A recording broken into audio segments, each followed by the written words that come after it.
Installing cable walls.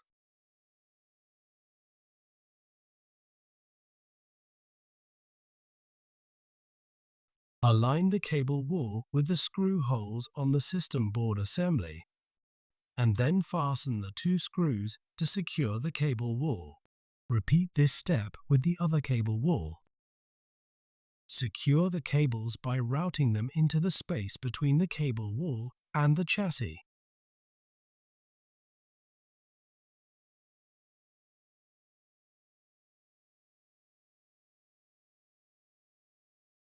Install the system fan cage.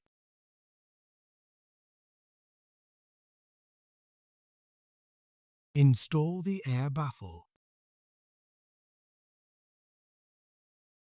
Install the top cover.